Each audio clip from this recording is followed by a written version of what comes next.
Cheguei na minha casa de campo no interior de São Paulo com os corretores de imóveis e encontrei meu genro de férias com a amante dele quando ele estava supostamente em viagem de negócios. Ele deu risada. Conta para minha esposa se você quiser. Ela tem medo demais de me deixar. Eu balancei a cabeça devagar e fiz um gesto para telefonar. Não para minha filha, mas para alguém que iria destruí-lo. Se você está assistindo esse vídeo, se inscreva no canal e me conta nos comentários de onde você está nos assistindo. Mas deixa eu voltar um pouco e te contar como eu cheguei até ali, parado na entrada da minha própria casa, vendo o mundo da minha filha desmoronar antes mesmo dela perceber.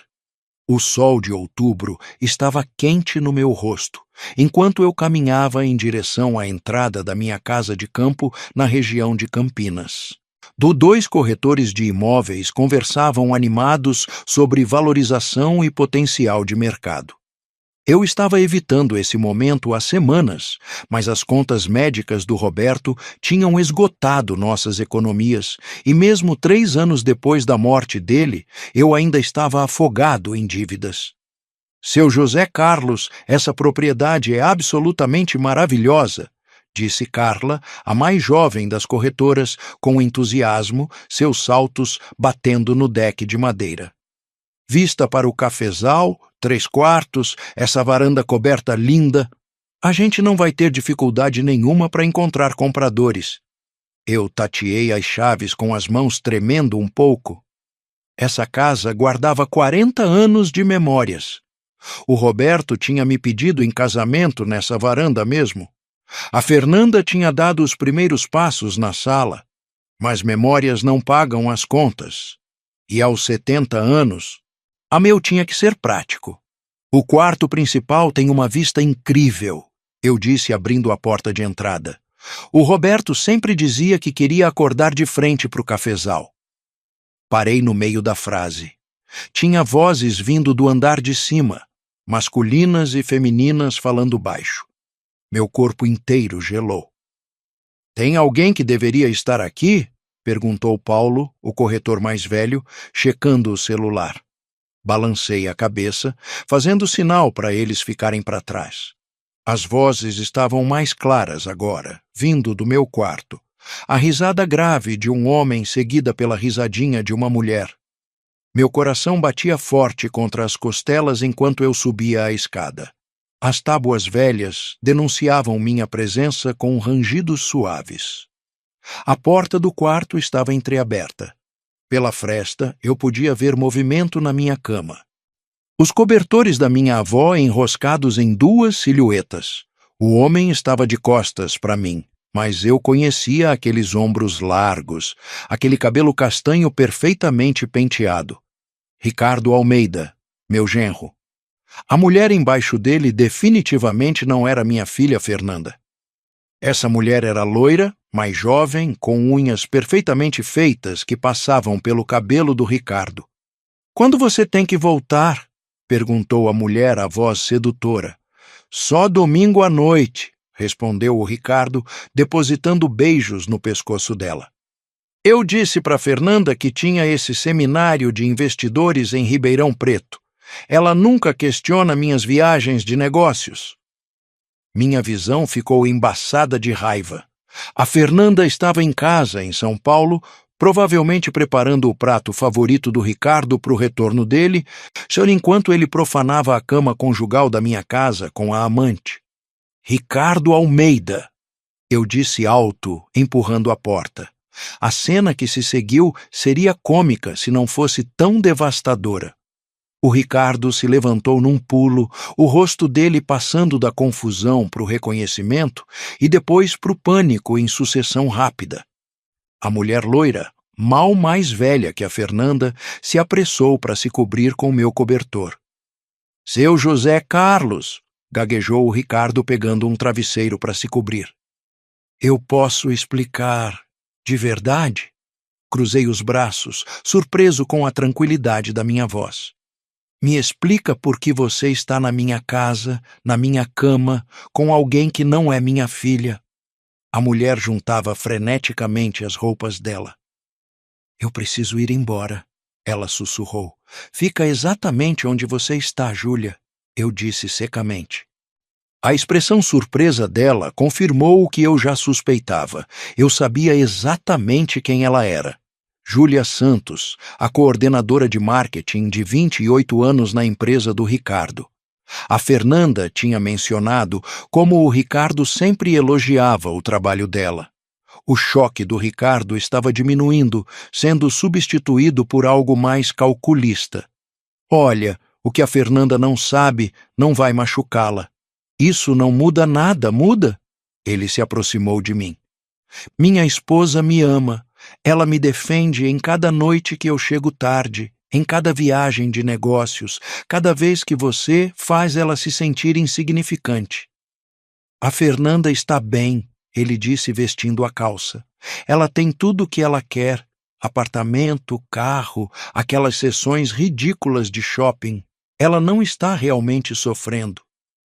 A crueldade casual na voz dele revirou meu estômago. Ela quer seu amor. É, Ricardo, seu respeito, sua fidelidade. Ele riu. Ele realmente riu. Fidelidade? Qual é, seu José Carlos? A Fernanda se acostumou com isso.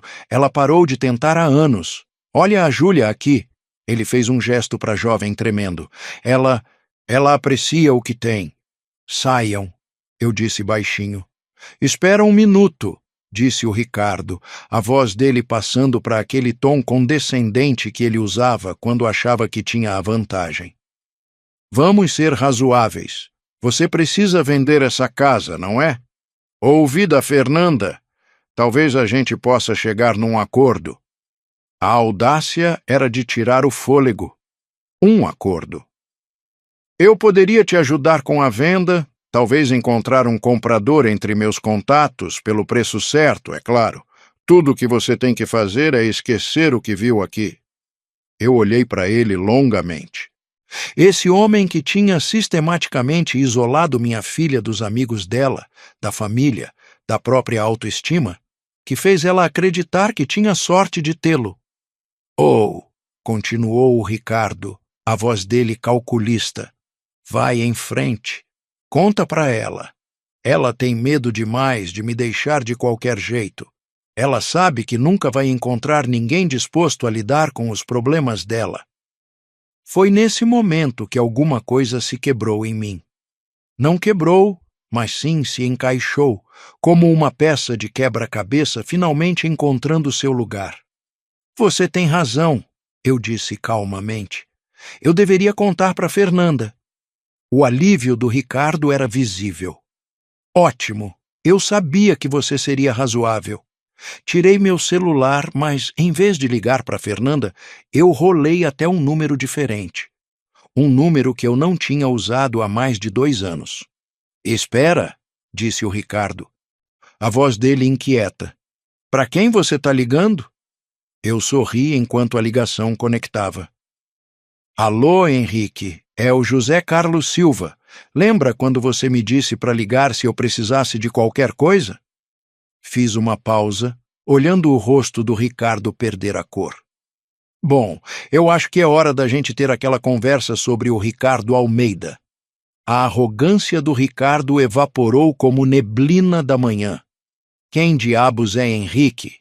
Continuei minha conversa ao telefone sem nunca quebrar o contato visual com meu genro. Sim, o mesmo Ricardo Almeida que a gente conversou antes. Parece que minhas suspeitas estavam fundadas. Parei, escutando. Perfeito. Vou te mandar as fotos em 1 hora. Fotos? Gritou a Júlia de trás da cama. Levantei meu celular mostrando as fotos que eu tinha tirado enquanto eles estavam distraídos demais para perceber. Incrível o que esses smartphones conseguem capturar hoje em dia. O Ricardo se lançou na minha direção, mas eu recuei para o corredor.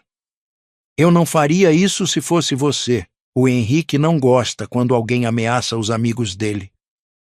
Você tá blefando, disse o Ricardo, mas a voz dele tremia. Você não conhece ninguém chamado Henrique. A verdade era que eu conhecia muito bem o delegado Henrique Costa. Ele tinha sido parceiro do Roberto na Polícia Civil durante 15 anos antes do Roberto se aposentar para virar investigador particular. O Henrique tinha mantido contato depois da morte do Roberto, perguntando como eu estava de vez em quando, oferecendo ajuda quando eu precisasse. O que o Ricardo não sabia era que o Henrique estava investigando irregularidades financeiras na Investimentos Premium, a empresa do Ricardo, há 6 meses. Ele tinha até me perguntado se eu tinha notado algum comportamento incomum no Ricardo. Riqueza repentina ou compras caras que não correspondiam ao salário dele. Eu tinha dito para o Henrique que não tinha notado nada, mas isso foi antes de eu descobrir as visitas à casa de campo, as roupas de grife que o Ricardo comprava para Fernanda, em promoção, o carro de luxo que ele dizia ser bônus da empresa. Peguem suas coisas, eu disse para os dois. Vocês têm 10 minutos antes de eu ligar para a polícia por invasão de propriedade. Isso é ridículo, gaguejou o Ricardo, mas ele já estava juntando as roupas. A Fernanda vai saber disso. Ela nunca vai te perdoar por ter destruído o casamento dela. O casamento dela já estava destruído, Ricardo. Ela só não sabia ainda. A Júlia tinha se vestido rapidamente e estava se aproximando da porta. Eu bloqueei a passagem dela.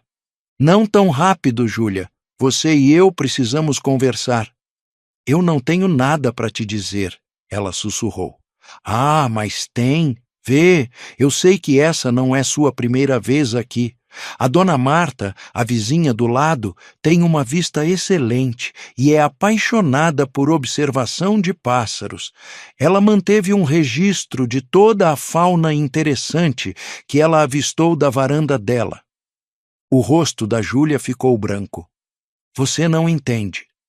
O Ricardo me disse que ele estava separado, que estava só esperando os papéis serem finalizados. Sério? Olhei para o Ricardo, que lutava com os botões da camisa. Me conta, Júlia, o que mais o Ricardo te disse? Que a esposa dele era instável, que tinha problemas emocionais e não conseguia lidar com um divórcio agora? A voz da Júlia mal era audível. Ele disse que estava protegendo ela. As mentiras eram tão ridículas que eu quase tive pena da moça. Quase. Júlia, querida. Minha filha é enfermeira pediátrica e faz trabalho voluntário no abrigo de animais nos finais de semana. A única coisa que ela não consegue suportar é o marido mentindo na cara dela todos os dias. O Ricardo terminou de se vestir e se precipitou na minha direção. Você vai se arrepender disso, José Carlos. A Fernanda depende de mim. Sem mim ela não é nada. Vamos ver. Ele me empurrou para passar. A Júlia o seguiu como um cachorrinho perdido. Eu o segui escada abaixo, onde os 2 corretores de imóveis estavam parados congelados na entrada, tendo claramente ouvido cada palavra. Eu sinto muito, gaguejou Carla. A gente não tinha ideia. Não é culpa de vocês. Eu os tranquilizei. Vamos remarcar para a semana que vem. Eu tenho alguns assuntos de família para resolver primeiro. Depois que eles foram embora, eu me sentei na varanda olhando o Ricardo e a Júlia carregarem a mala de fim de semana no BMW dele. O mesmo BMW que ele tinha dito para Fernanda ser um carro da empresa disponível apenas durante horário comercial. Meu celular vibrou com uma mensagem do Henrique. Recebi sua mensagem. Timing interessante. Podemos nos encontrar amanhã? Temos muito para discutir. Respondi. Com certeza. E Henrique, acho que tenho mais provas do que a gente pensava inicialmente. Enquanto o carro do Ricardo desaparecia na estrada vicinal, eu senti algo que não tinha sentido há anos. Um propósito. Por tempo demais, eu tinha visto minha filha se encolher sob as manipulações do Ricardo, ouvi a luz dela se apagar um pouco mais a cada ano. A Fernanda já foi destemida.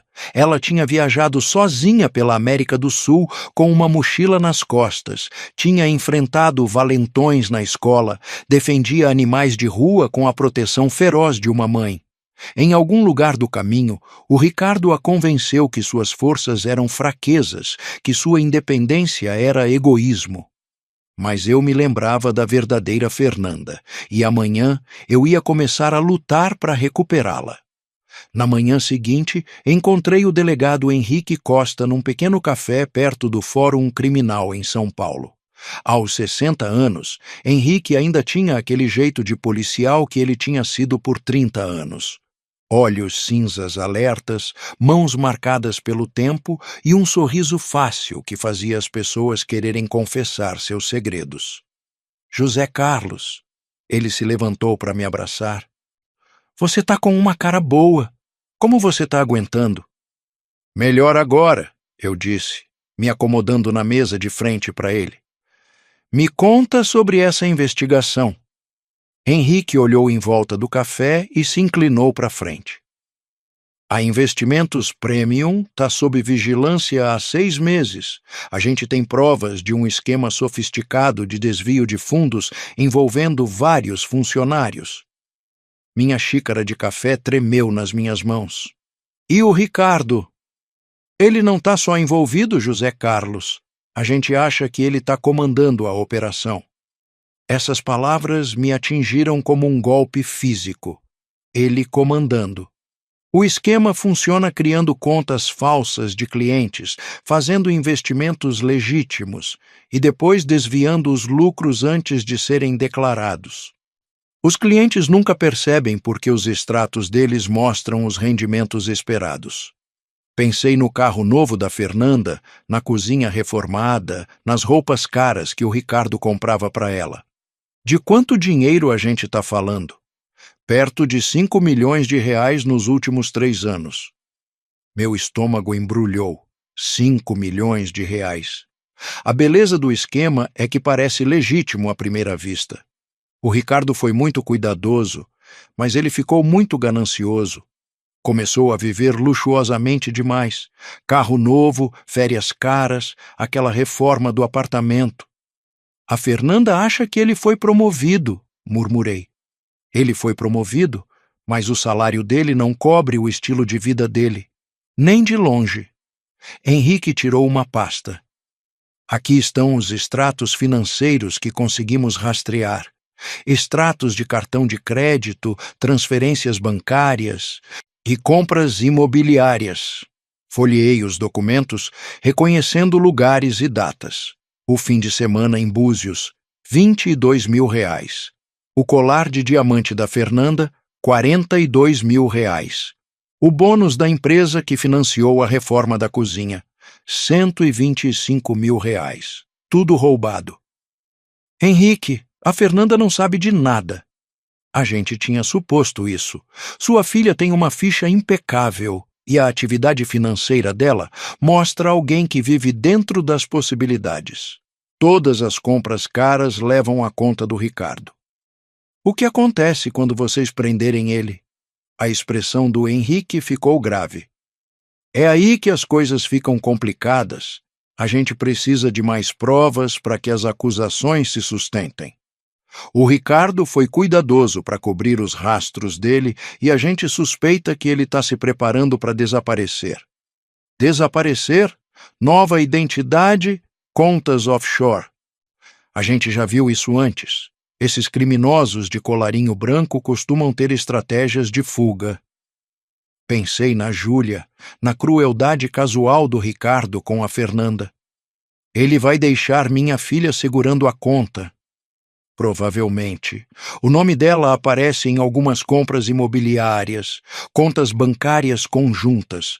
Mesmo que ela seja inocente, ela pode enfrentar acusações. A raiva que estava fervendo desde ontem explodiu numa fúria incandescente. O Ricardo não estava só traindo a Fernanda emocionalmente. Ele estava preparando ela para levar a culpa pelos crimes dele. O que você precisa de mim? Acesso ao Ricardo. A gente precisa que ele cometa um erro, que fique descuidado. Agora ele está sendo muito cuidadoso. Eu sorri, lembrando da arrogância na voz do Ricardo ontem. Eu acho que posso ajudar com isso. José Carlos, isso não é um jogo. Se o Ricardo suspeitar que você está trabalhando com a gente... Mas ele não vai suspeitar. Confia em mim, Henrique. Eu sei exatamente qual botão apertar. Naquela tarde, dirigi até o apartamento da Fernanda, o coração partido ao estacionar na garagem perfeitamente cuidada. O apartamento parecia capa de revista, todas aquelas linhas clean e acabamentos caros que gritavam sucesso, um sucesso construído em mentiras e dinheiro roubado. A Fernanda atendeu a porta de uniforme do hospital, o cabelo loiro preso num coque bagunçado. Ela parecia cansada, mais velha que seus 35 anos. Pai, que surpresa! Entra, entra! Ela me abraçou e eu senti aquele perfume familiar, a loção de lavanda que ela usava desde a faculdade. Eu estava no bairro. Menti com facilidade. Pensei em passar aqui para ver como você tá. Tô bem, cansada. Oh, o trabalho tá louco e o Ricardo tem viajado muito ultimamente. Ela me levou para a sala fazendo um gesto para os móveis novos. Você gostou do sofá? O Ricardo me surpreendeu com isso semana passada. O sofá provavelmente custou mais do que a Fernanda ganhava em 6 meses. Lindo, minha filha. Os negócios devem estar indo bem. Ah, sim, incrivelmente bem. O Ricardo continua recebendo esses bônus incríveis. Às vezes eu sinto que estou casada com um estranho. Esse empresário importante e bem-sucedido. A risada da Fernanda tinha uma qualidade vazia. Lembra quando a gente se preocupava com o aluguel? Eu lembrava. Também lembrava da mulher vibrante e confiante que ria sem reservas. Fernanda, posso te perguntar uma coisa? Claro. Você sente falta da sua vida de antes? Antes de todo esse sucesso? O sorriso da Fernanda vacilou. O que você quer dizer? Você pintava antes? Você tinha aquele ateliê com uma iluminação terrível, mas você ficava acordada até 3 da manhã trabalhando nas suas telas. Isso foi há muito tempo, pai. Você era feliz? Eu sou feliz agora. Mas ela evitava meu olhar. Sério? A pergunta ficou suspensa no ar entre nós. Por um instante, vi um lampejo da antiga Fernanda, aquela que nunca fugia de conversas difíceis.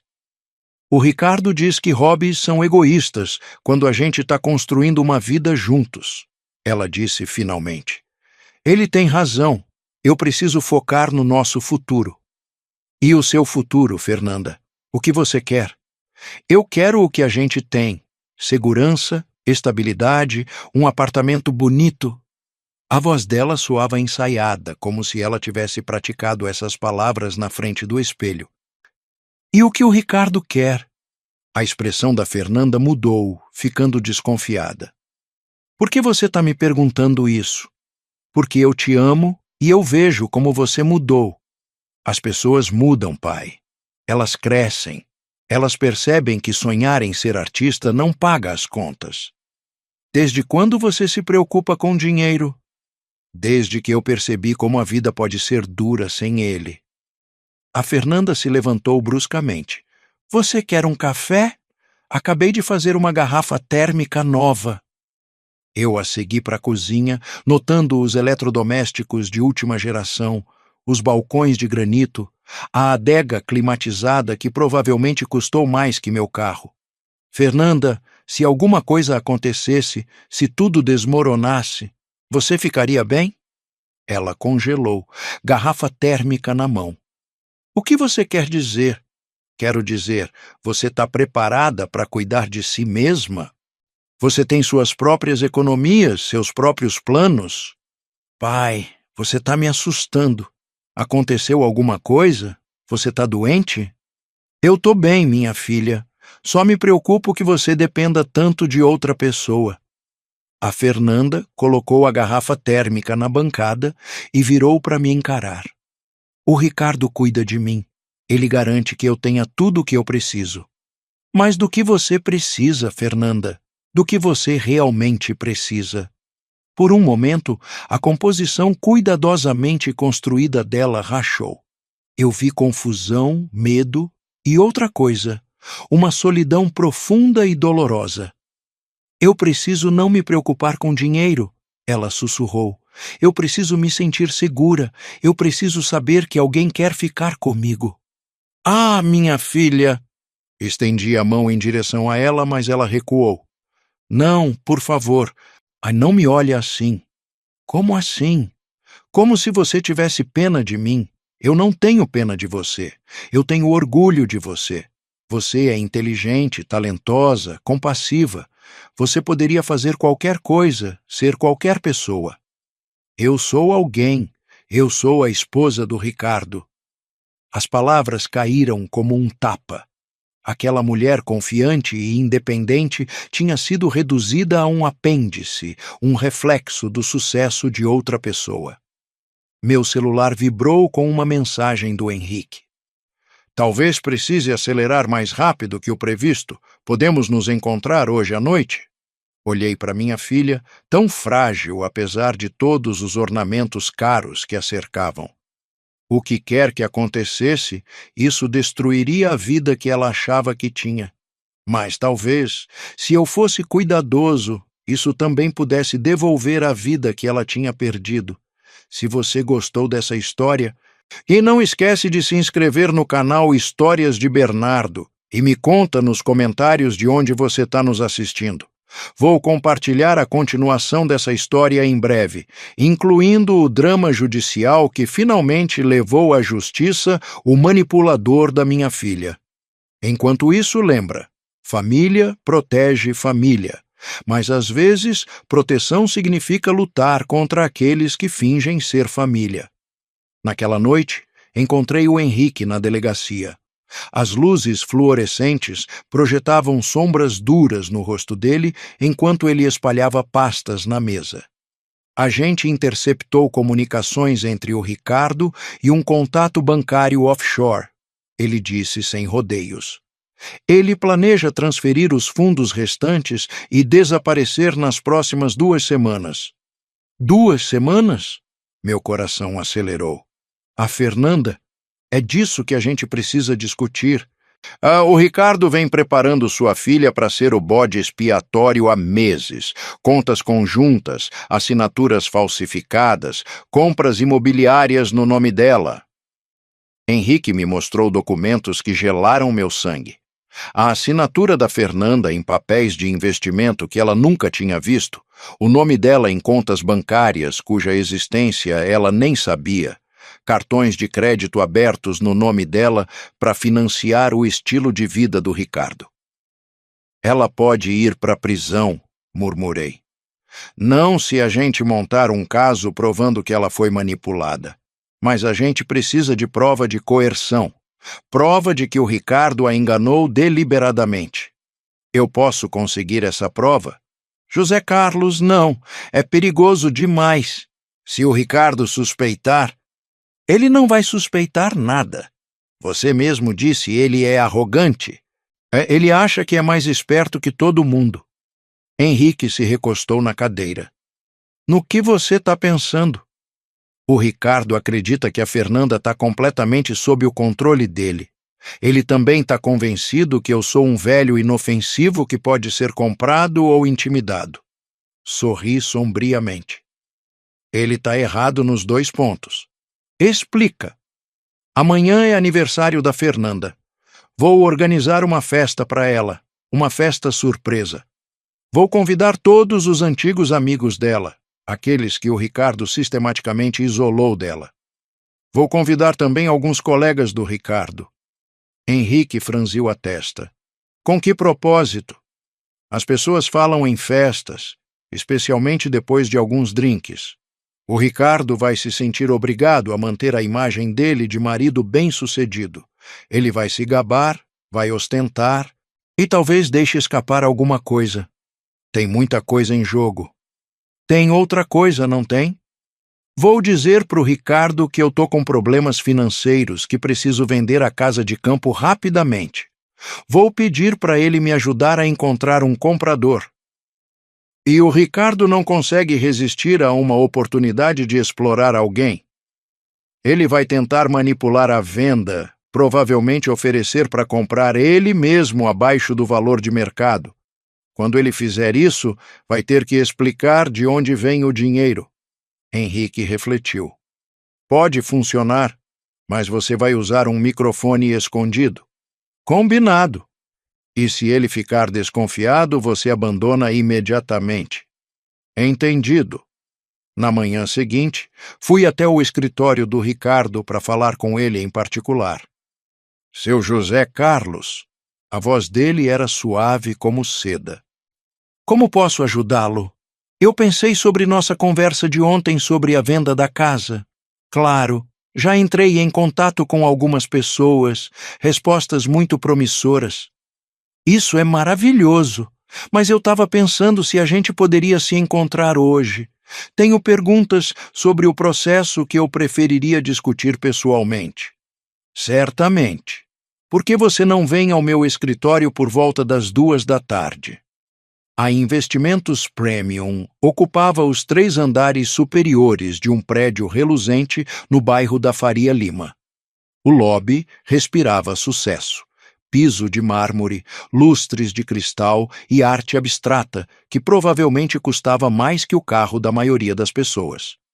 O Ricardo me recebeu no elevador, todo sorrisos e charme. José Carlos, bem-vindo ao meu cantinho do mundo financeiro. O escritório dele era exatamente o que eu esperava. Janelas do chão ao teto, móveis caros e fotografias do Ricardo com várias pessoas ricas. Um santuário dedicado ao prestígio dele. Senta, por favor. Ele fez um gesto para uma poltrona de couro de frente para a mesa dele. Quer um café, água? Um café seria perfeito. Enquanto o Ricardo chamava a assistente, notei o relógio caro no pulso dele, o terno sob medida, os sapatos de couro italiano. Tudo comprado com dinheiro roubado. Então, ele disse, se sentando atrás da mesa, que perguntas posso responder sobre a venda da casa? Bom, eu estava pensando no cronograma. Você mencionou que esses investidores agem rapidamente. Muito rapidamente. Na verdade, recebi uma resposta de um deles, hoje de manhã. Ele está muito interessado. Que empolgante! O que ele disse? O Ricardo tirou uma pasta. Ele está pronto para oferecer R$600 mil por uma compra à vista com fechamento em 10 dias. R$600 mil. Ontem ele tinha mencionado 750 mil. Esses investidores são negociadores, José Carlos. Eles começam baixo e sobem. Mas 600 mil ainda é uma oferta excelente para uma venda rápida. Fingi refletir sobre isso. E sua comissão de corretagem? Considerando a rapidez e o serviço que eu estou te fornecendo, acho que 8% seria apropriado. Então, o Ricardo planejava me roubar R$48 mil, enquanto ajudava o investidor falso dele a roubar 150 mil. A ganância era impressionante. Isso me parece justo, eu disse, mas preciso te perguntar sobre esse investidor. Ele tem o dinheiro disponível imediatamente? Absolutamente. Essas pessoas ricas mantêm ativos líquidos substanciais exatamente para esse tipo de oportunidade. Pessoas ricas. Que tipo de negócio eles têm? O Ricardo hesitou por um instante. Importação e exportação. Uma operação muito bem sucedida. Entendo, e você já trabalhou com ele antes? Várias vezes. Muito confiável, muito discreto. Balancei a cabeça pensativo. Ricardo, posso ser franco com você sobre uma coisa? Claro. Eu tô com medo. Vender a casa do Roberto, tomar esse tipo de decisão financeira sozinho, é esmagador. Eu me sinto perdido. A expressão do Ricardo suavizou no que ele provavelmente achava que era preocupação compassiva. É completamente compreensível, José Carlos. Mas são decisões grandes. A questão é que eu pensei no que você disse ontem sobre família, cuidar da família. Sim? Eu estava pensando se você poderia considerar cuidar mais dos meus assuntos financeiros. Nada de grande, só me ajudar a entender meus investimentos, minhas contas de aposentadoria. Os olhos do Ricardo brilharam com interesse predatório. Eu ficaria feliz em ajudar. De que tipo de ativos estamos falando? Bom, tem a pensão do Roberto, algumas contas de poupança, uma pequena carteira de ações, talvez R$ 800 mil no total. Isso é uma quantia substancial, certamente digna de ser gerenciada adequadamente. O problema é que está tudo espalhado entre instituições diferentes. Eu achei que deveria consolidar tudo, facilitar o gerenciamento. Excelente ideia! Posso te ajudar a transferir tudo para veículos de investimento mais eficientes. Você quer dizer como aqueles que você gerencia aqui na Investimentos Premium? Exatamente. Somos especialistas em maximizar retornos para os nossos clientes. Me inclinei para frente, conspirando. Para ser honesto, Ricardo, eu estava preocupado em deixar a Fernanda financeiramente segura se alguma coisa acontecer comigo. Com a venda da casa e o investimento adequado dos meus outros ativos, eu poderia potencialmente deixar uma herança bem substancial para ela. Quão substancial? Bom, se a gente vender a casa por 600 mil e investir corretamente meus outros ativos, talvez 1,5 milhão ou 1,8 milhão no total. O Ricardo estava praticamente salivando. Na mente dele, já estava planejando me roubar 2 vezes. Uma vez na venda da casa e de novo desviando dinheiro das minhas contas de investimento. Isso certamente forneceria segurança para Fernanda, ele disse cautelosamente. A questão é que eu gostaria que você fosse o executor testamentário do meu patrimônio, alguém em quem eu confio para garantir que a Fernanda seja cuidada. Seria uma honra. E claro, como executor, você receberia honorários pelos seus serviços. O que seria apropriado para gerenciar um patrimônio desse tamanho? Bom, taxas de executor geralmente são de 2 a 3% do valor total do patrimônio. Então, o Ricardo agora planejava roubar dinheiro da minha herança também. Esse homem não tinha limites. Isso me parece muito razoável. Devemos começar a papelada? Certamente. Posso pedir para minha assistente redigir alguns documentos preliminares essa tarde. Me levantei para sair, então pausei como se tivesse lembrado de algo. Ricardo, tem mais uma coisa. Tive alguns problemas com meu consultor financeiro atual. Ele continua fazendo perguntas incômodas sobre meus hábitos de gastos, querendo verificar as compras que fiz. É bem intrusivo. O comportamento do Ricardo mudou ligeiramente.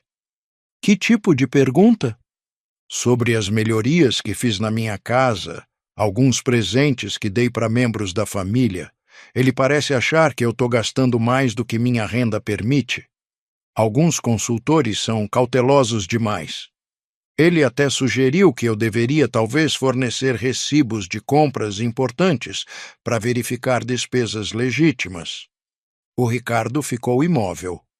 Recibos? Você consegue imaginar? Como se eu precisasse justificar como gasto meu próprio dinheiro. Parece excessivo. Eu disse para ele que não guardo recibos de presentes para a família. Quando dou dinheiro para Fernanda para as coisas que ela precisa, é entre membros da família. Não é da conta dele. Absolutamente. Arranjos financeiros familiares são assuntos pessoais. Peguei minha bolsa e me levantei. Bom, devo deixar você voltar ao trabalho. Quando podemos prosseguir com a venda da casa? Vou entrar em contato com o investidor hoje. Provavelmente poderemos finalizar os contratos amanhã. Maravilhoso! E Ricardo, obrigado por ser tão prestativo. A Fernanda tem sorte de ter um marido tão atencioso. A Fernanda é minha prioridade, José Carlos. Tudo o que eu faço é para ela. Na manhã seguinte, o Ricardo apareceu na minha casa com os contratos. Assinei, usando o microfone que o Henrique tinha me dado. Alguns minutos depois que o Ricardo saiu, o Henrique e a equipe dele chegaram para prendê-lo enquanto ele saía da minha rua. Ele ficou chocado ao ver que eu tinha gravado todas as nossas conversas como prova. Foi então minha vez de explicar para Fernanda que o marido dela não só tinha uma amante, mas também era um criminoso que tinha designado ela como bode expiatório para os crimes dele. Mas por quê? Ela soluçou. Por que eu? Porque ele achava que você era fraca, eu disse. Ele achava que você amava ele demais para deixá-lo. A Fernanda ficou na minha casa durante as semanas seguintes. Devagar, ela começou a recuperar sua força. Tirou as telas antigas do armário, entrou em contato com antigos amigos. Começou a se tornar ela mesma novamente. 6 meses depois, o Ricardo foi condenado a 8 anos de prisão por fraude e desvio de fundos.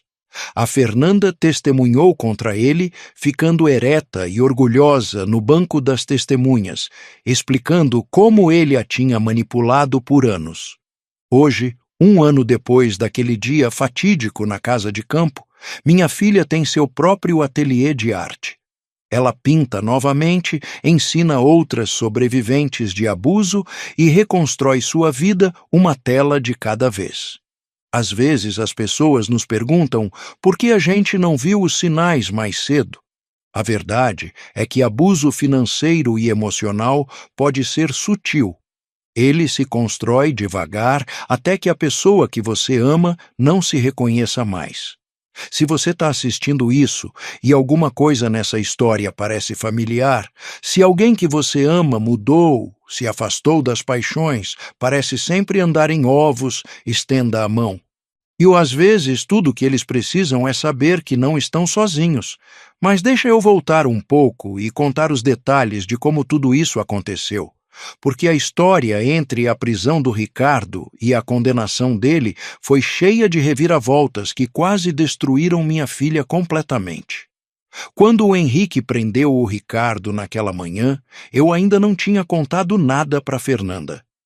Ela estava no trabalho, cuidando de crianças doentes no hospital, sem fazer a menor ideia que a vida dela estava prestes a implodir. Liguei para ela do meu celular, as mãos tremendo. Fernanda, minha filha, você pode sair do trabalho mais cedo hoje? Preciso falar com você sobre uma coisa importante. Pai, você está me assustando. Tá tudo bem? Aconteceu alguma coisa? Só vem para minha casa, por favor. É urgente. Quando ela chegou 2 horas depois, ainda de uniforme do hospital, encontrou o Henrique e eu sentados na sala. A expressão dela mudou imediatamente de preocupação para confusão. Delegado Costa, o que está acontecendo? Onde está o Ricardo? O Henrique se levantou. Fernanda, por favor, senta. Tem algumas coisas que você precisa saber sobre seu marido. Sobre o Ricardo? Ele está bem? Aconteceu um acidente? Não é um acidente, eu disse suavemente. Fernanda, o Ricardo foi preso hoje de manhã. Ela ficou pálida. Preso? Por quê? Isso tem que ser um engano. Henrique abriu a pasta dele. Fernanda, seu marido está sendo acusado de fraude financeira e desvio de fundos. Ele vem operando um esquema de investimento fraudulento há 3 anos. Não, isso é impossível. O Ricardo trabalha numa empresa legítima. Ele é gerente de investimentos. Ele é, confirmou Henrique. E usou essa posição para roubar 5 milhões de reais dos clientes dele. A Fernanda balançou a cabeça violentamente. Vocês estão errados. O Ricardo nunca faria isso. Ele é honesto, trabalhador. Minha filha, eu peguei a mão dela. Eu vi as provas, eu ajudei a coletar algumas delas. Ela me encarou como se eu fosse um estranho. Você? Você ajudou a prender meu marido? Eu ajudei a proteger você. Me proteger? De quê? Henrique se inclinou para frente. Fernanda, o Ricardo estava te preparando para levar a culpa. Ele falsificou sua assinatura em documentos, abriu contas no seu nome, fez compras usando sua identidade. Se a gente não tivesse agido agora, você teria sido acusada junto com ele. Isso é loucura! O Ricardo me ama. Ele nunca faria isso comigo. Ele também tinha uma amante, eu disse baixinho. Júlia Santos. Ele a levava para casa de campo enquanto dizia para você que estava em viagens de negócios. O silêncio que se seguiu foi ensurdecedor. A Fernanda me olhou, depois para o Henrique, depois de volta para mim. Lágrimas começaram a descer pelo rosto dela. Você está mentindo, ela sussurrou. Você nunca gostou dele. Você sempre quis que a gente se separasse. Fernanda. Não! Ela se levantou bruscamente. Você inventou isso tudo porque você tem ciúmes? Você não quer que eu seja feliz? Minha filha, por favor. Eu vou tirar ele da prisão. Vou arranjar um advogado. A gente vai provar que vocês estão errados.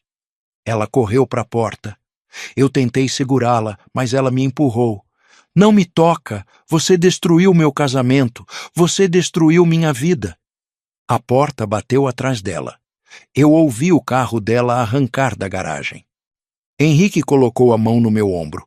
Dá tempo para ela, José Carlos. É muito para processar de uma vez. E se ela não acreditar? E se ela ficar do lado dele?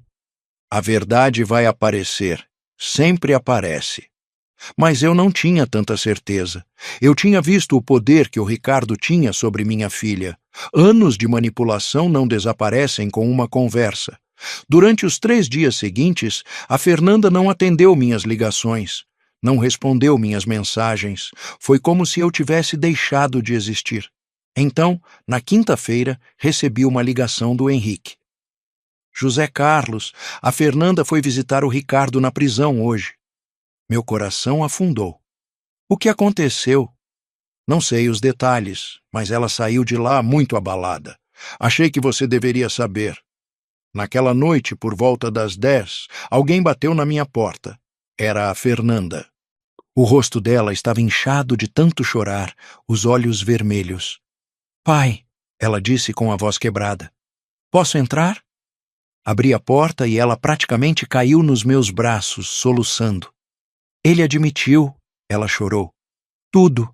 A Júlia, o dinheiro roubado, os planos de me deixar para trás. Tudo. Levei ela para o sofá, segurando ela enquanto ela chorava. Ele disse que eu era conveniente, ela soluçou. Que eu era fácil de controlar, que ele nunca me amou de verdade, só amou o que eu podia fazer por ele. Oh, minha filha, como eu fui tão burra, pai, como eu não vi. Você não foi burra, você foi manipulada por alguém muito habilidoso em manipular. Ele usou tudo contra mim, meu medo de ficar sozinha, minha insegurança, meu desejo de ser amada. Ele transformou tudo isso em armas. Passei a mão pelo cabelo dela, e como fazia quando ela era criança e tinha pesadelos. Você vai superar isso. Você é mais forte do que ele jamais foi. Eu não me sinto forte, eu me sinto destruída. Agora você se sente assim, mas vai voltar. A verdadeira Fernanda, aquela que eu sempre conheci, vai voltar. Ela ficou na minha casa naquela noite, e na noite seguinte, e na outra. Devagar, muito devagar, ela começou a reconstruir. O julgamento do Ricardo aconteceu 6 meses depois. A promotoria tinha um caso sólido. As gravações que eu tinha feito, os registros financeiros, depoimentos de outros funcionários da Investimentos Premium que ele tinha coagido a participar do esquema. Mas a parte mais poderosa do caso foi o testemunho da Fernanda. Ela ficou de pé no banco das testemunhas e com um vestido azul simples que ela mesma tinha escolhido, não algo que o Ricardo tinha comprado para ela. O cabelo estava solto, natural, não do jeito que ele sempre insistia que ela usasse. O advogado de defesa tentou pintá-la como cúmplice, sugerindo que ela devia saber sobre o dinheiro. Senhora Almeida, ele disse com voz melosa, você espera que esse tribunal acredite que você não tinha ideia de onde vinha todo esse dinheiro? Os carros de luxo, as joias caras, as reformas do apartamento? A Fernanda olhou diretamente para ele. Eu acreditei no meu marido quando ele disse que tinha sido promovido. Eu acreditei nele quando disse que os bônus dele eram legítimos. Eu acreditei porque era minha esposa, e esposas deveriam confiar nos maridos.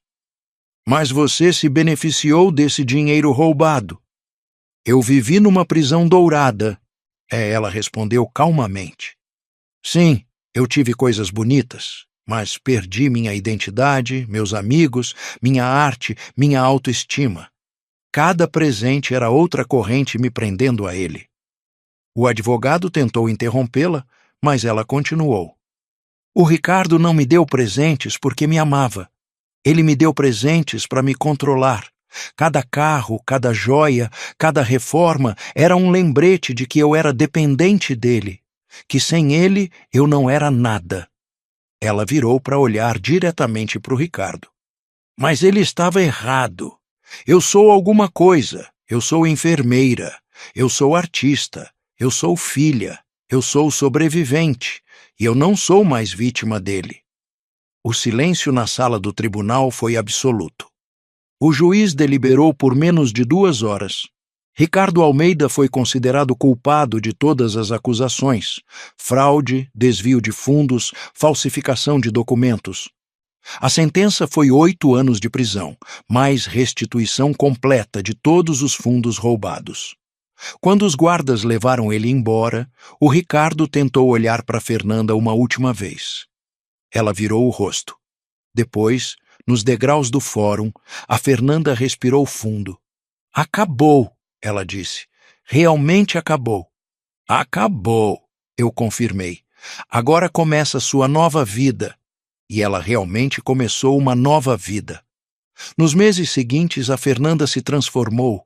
Ela encontrou um pequeno ateliê perto da Vila Madalena, uma área boêmia de São Paulo.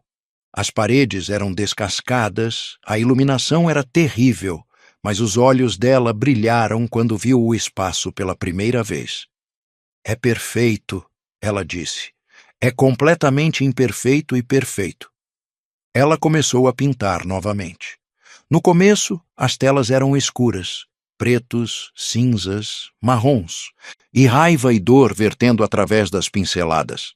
Mas devagar, cores começaram a aparecer. Primeiro apenas toques de vermelho, depois amarelo, então azul. 6 meses após o julgamento, ela teve sua primeira exposição. Chamava-se Reconstrução.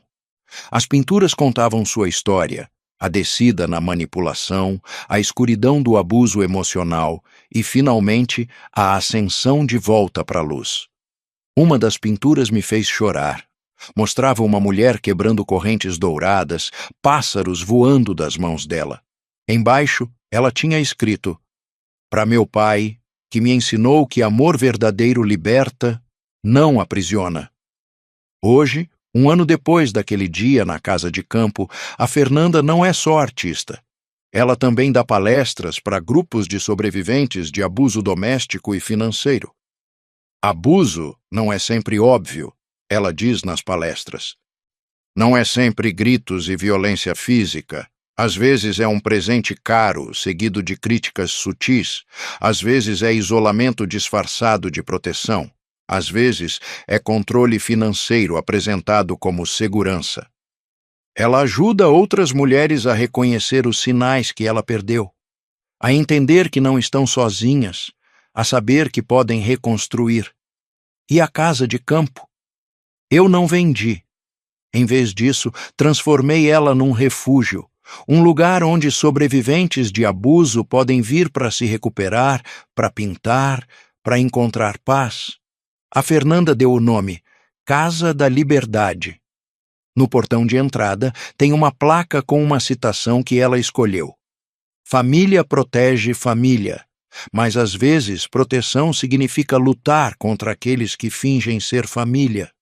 Se você está gostando dessa história, não esquece de se inscrever no canal Histórias de Bernardo e me conta nos comentários de onde você está nos assistindo. Vou compartilhar mais detalhes sobre como a investigação do Henrique se desenrolou e os momentos mais tensos antes da prisão do Ricardo. Mas deixa eu voltar um pouco para contar o que aconteceu nos dias entre minha conversa no escritório do Ricardo e a prisão dele, porque foram os dias mais perigosos de toda essa operação. Depois que saí do escritório do Ricardo naquela tarde, fui direto encontrar o Henrique num café discreto, longe da delegacia.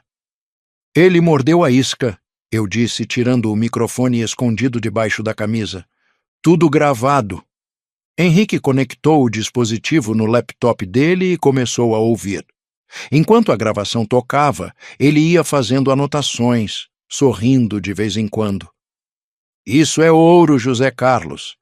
Ele está oferecendo gerenciar seus ativos, falando sobre taxas de executor, admitindo que pode fazer investimentos mais eficientes. É basicamente uma confissão de que ele planeja roubar de você também. Mas é suficiente para prender ele? Ainda não. Precisamos que ele cometa o crime, não apenas planeje. Precisamos que ele realmente tente transferir seus fundos ou manipular a venda da casa. Henrique pausou a gravação. Mas tem um problema. Qual? Ele mencionou seu consultor financeiro fazendo perguntas sobre recibos. Isso pode tê-lo deixado nervoso. Se ele suspeitar alguma coisa, pode acelerar os planos de fuga dele. Então, o que a gente faz? A gente age rápido. Amanhã ele deve voltar com os contratos da casa. Quando ele fizer isso, vamos prendê-lo. Naquela noite, eu mal dormi. Ficava pensando na Fernanda e no choque que seria para ela. Pensava no Ricardo, na possibilidade dele escapar. Pensava em tudo o que poderia dar errado. Por volta das 3 da manhã, meu celular tocou. Era um número desconhecido. Alô? Seu José Carlos? Era uma voz feminina, assustada. É a Júlia Santos. Sentei na cama. Júlia, como você conseguiu meu número? Eu peguei do celular do Ricardo quando ele estava no chuveiro. Eu preciso falar com você. É urgente. Sobre o quê? Sobre a Fernanda e sobre o que o Ricardo está planejando. Sua voz estava tremendo. Por favor, a gente pode se encontrar? Amanhã de manhã cedo, antes dele acordar? Onde?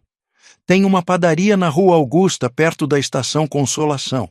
Às 6 da manhã? Eu vou estar lá. A ligação caiu. Imediatamente liguei para o Henrique e contei. Pode ser uma armadilha, ele alertou. O Ricardo pode ter mandado ela ligar. Ou ela realmente quer ajudar. De qualquer jeito, preciso descobrir. Tudo bem, mas vou mandar 2 policiais à paisana para ficar de olho. Qualquer sinal de problema, eles intervêm. Às 5h45 da manhã, eu estava sentado numa mesa dos fundos da padaria, tomando um café preto e observando a porta. A Júlia chegou exatamente às 6, usando óculos escuros e um boné. Ela olhou nervosamente ao redor antes de se sentar na minha frente. Obrigada por vir, ela sussurrou, tirando os óculos. Os olhos dela estavam inchados, como se tivesse chorado a noite toda. O que você quer me contar, Júlia? Eu não sabia. As palavras saíram num jato. Sobre o dinheiro roubado, sobre os planos dele de culpar a Fernanda, sobre nada. Eu juro. Como você descobriu? Ontem à noite, e ele recebeu uma ligação. Alguém da empresa avisando que a Auditoria Federal tinha sido antecipada. Ele entrou em pânico. Meu coração acelerou. O Henrique não tinha mencionado nada sobre uma auditoria. Ele começou a fazer malas, dizendo que a gente tinha que ir embora. Quando perguntei para onde, ele disse: Paraguai, depois Argentina, depois Europa. Quando perguntei sobre a Fernanda, ele riu. Lágrimas começaram a descer pelo rosto dela. Ele disse que a Fernanda era o seguro dele, que quando a polícia viesse, eles iam encontrar o nome dela em tudo. Contas, investimentos, compras. Ele disse que enquanto eles estivessem ocupados investigando ela, a gente teria tempo de desaparecer. Filho da mãe, murmurei. Tem mais. Ele tem um segundo passaporte, uma identidade falsa. Ricardo Mendes. Ele vem planejando isso há meses. Júlia colocou um envelope na mesa. Isso aqui são cópias de documentos que encontrei no apartamento dele. Contas offshore, transferências programadas, passagens aéreas.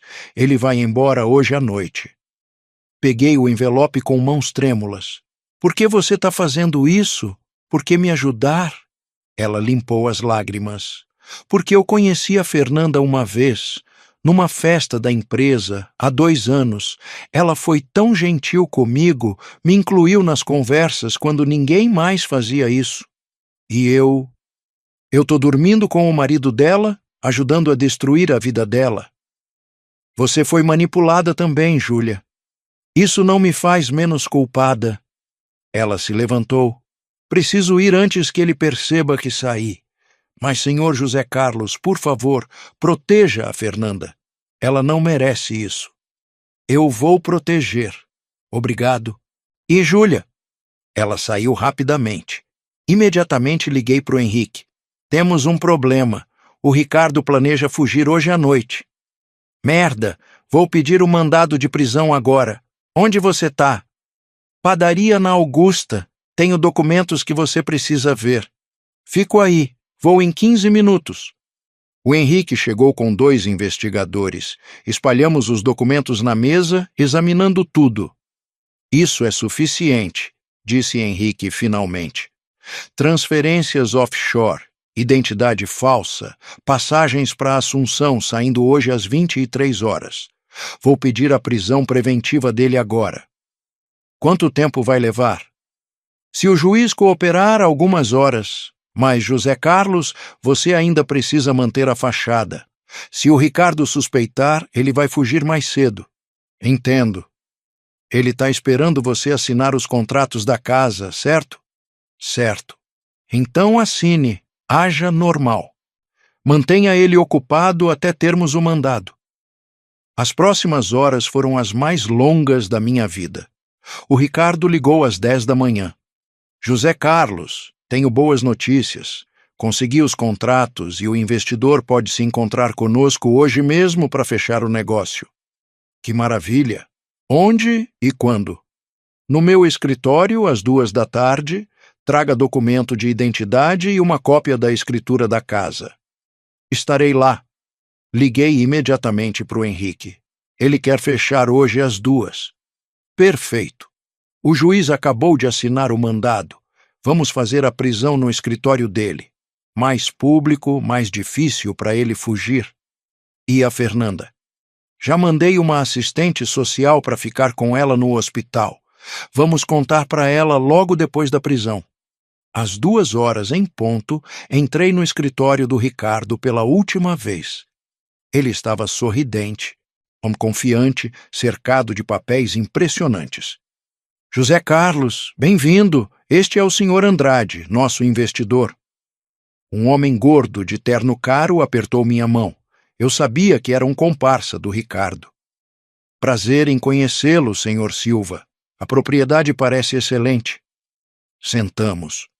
O Ricardo começou a explicar os termos. 600 mil reais, pagamento à vista, fechamento em 1 semana.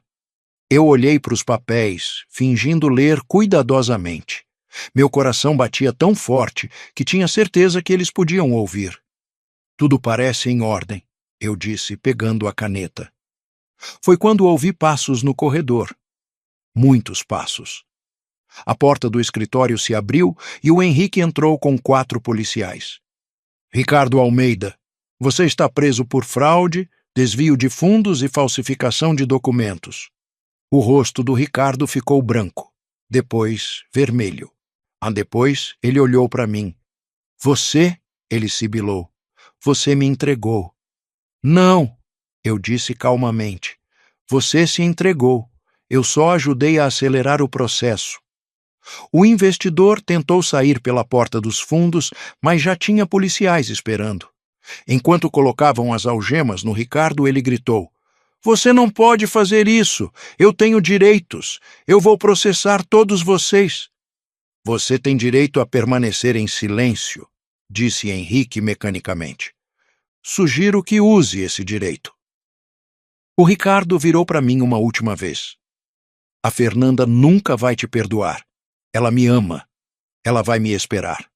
"Não", eu disse. "Ela te amava. Passado. E quando ela souber a verdade sobre você, o que sobrar desse amor vai morrer." Eles o levaram embora. O escritório ficou em silêncio, exceto pelo som da assistente dele chorando discretamente no canto. Henrique colocou a mão no meu ombro. "Bom trabalho, mas agora vem a parte mais difícil. Contar para Fernanda." "Sim, você está pronto?" Eu nunca estaria pronto para quebrar o coração da minha filha, mas tinha que ser feito. "Vamos." Encontramos a Fernanda na casa dela. A assistente social tinha conseguido levá-la do hospital com a desculpa de uma emergência familiar. Quando chegamos, ela estava sentada na sala, as mãos tremendo. "Pai? Delegado Costa? O que está acontecendo? Alguém morreu?" "Ninguém morreu, minha filha. Mas preciso te contar uma coisa sobre o Ricardo." E então contei tudo. A investigação, a fraude, os planos de fuga, a Júlia. Cada palavra era como uma facada no coração dela. Ela ouviu em silêncio, o rosto ficando progressivamente mais pálido. Quando terminei, ela não disse nada por um longo tempo. Então, com voz muito calma, muito controlada, ela perguntou: "Quanto tempo vocês sabiam?" "Alguns meses", disse Henrique. "E você, pai?" "Algumas semanas?" "Por que não me contaram antes?" "Porque precisávamos de provas", eu expliquei. "E por que precisávamos te proteger? Seu nome está em muitos documentos, Fernanda. Se a gente não tivesse provado que você foi enganada, eu poderia ter ido para a prisão", ela completou, "por crimes que não cometi." "Sim." Ela se levantou, caminhou até a janela, ficou lá parada, olhando para a rua, por muito tempo. Finalmente ela falou: "Eu quero ver ele." "Fernanda", eu comecei, "eu preciso ouvir da boca dele, preciso olhar nos olhos dele e ouvir a verdade." Henrique e eu trocamos olhares. "Posso arranjar isso", disse Henrique. "Mas você tem certeza?" "Absoluta." 3 dias depois, a Fernanda foi à prisão. O Henrique e eu fomos junto, esperando do outro lado do vidro. Vimos o Ricardo entrar na sala de visitas. Ele estava de uniforme laranja, o cabelo despenteado, a arrogância sumida. Quando viu a Fernanda, tentou sorrir. "Amor, eu sabia que você viria. Escuta, isso tudo é um mal-entendido enorme." "Para", ela o cortou. "Só para de falar." Ele fechou a boca, surpreso. "Eu vim aqui fazer uma pergunta. Só uma. E eu quero a verdade." "Qualquer coisa, amor." "Não me chama de amor." Sua voz era gelada. "Você alguma vez me amou? De verdade?" O silêncio que se seguiu disse tudo. O Ricardo tentou recuperar. "Claro que sim. Eu sempre..." "A verdade, Ricardo. Você me deve pelo menos isso." Ele olhou para ela por um longo momento. Então algo mudou no rosto dele. A máscara caiu. "Não", ele disse simplesmente. "Não da maneira que você queria." A Fernanda assentiu, como se já soubesse a resposta. "Por quê? Por que se casar comigo então?" "Porque você era perfeita, confiável, previsível, fácil de controlar. E sua profissão, enfermeira, dava credibilidade. Quem suspeitaria que a esposa enfermeira do gerente de investimentos estava envolvida em fraude?" Cada palavra era uma punhalada, mas a Fernanda não desviou o olhar. "E a Júlia?" "A Júlia era divertida, empolgante, tudo o que você não era. Porque você me treinou para não ser. disse Fernanda baixinho. Você apagou todas as partes de mim que eram empolgantes, divertidas, independentes. Você deixou, ele respondeu com um encolher de ombros. Não foi difícil. Foi então que eu vi acontecer. A última parte do amor da minha filha pelo Ricardo morreu naquele momento. Ouvi nos olhos dela a dor, a raiva, mas também algo novo. Resolução. Ela se levantou. Obrigada. Fernanda, espera. Obrigada por finalmente ser honesto. Agora eu posso seguir em frente sem nenhuma dúvida. Ela bateu na porta para o guarda abrir. Fernanda! Ricardo gritou. Você não pode me deixar aqui. Eu preciso de você. Preciso que você testemunhe a meu favor. Ela virou na porta.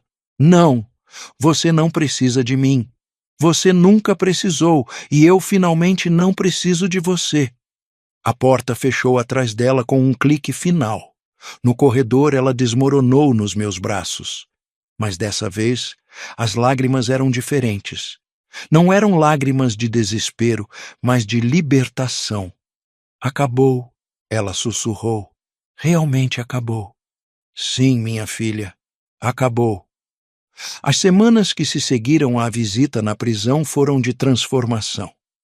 A Fernanda se mudou definitivamente para minha casa, recusando-se a voltar para o apartamento que tinha compartilhado com o Ricardo. Cada cômodo lá tem a marca dele, ela me disse. O sofá que ele escolheu, a TV que ele comprou, a cama onde ele me traiu emocionalmente todas as noites. Eu não consigo respirar lá. Então vendemos o apartamento. O dinheiro foi usado para pagar parte da restituição que o Ricardo devia às vítimas.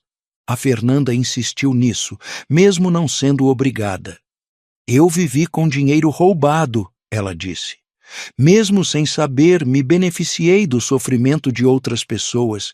Isso é o mínimo que posso fazer. Foi durante esse período que comecei a ver lampejos da verdadeira Fernanda voltando. A mulher que eu conhecia antes do Ricardo apagar sua luz. Uma manhã encontrei ela sentada no quintal, olhando fixamente para o céu. Ao lado dela estava uma tela em branco e uma caixa de tintas velhas que eu tinha guardado no sótão. Pensei que talvez... Ela começou hesitante. Que talvez eu pudesse tentar de novo. Pintar. Não sei se ainda sei como. Faz tanto tempo. Sentei ao lado dela. É como andar de bicicleta. O corpo lembra mesmo quando a mente esquece. Ela pegou um pincel, molhou na tinta azul. A mão dela tremeu quando tocou a tela. E se eu não for boa mais?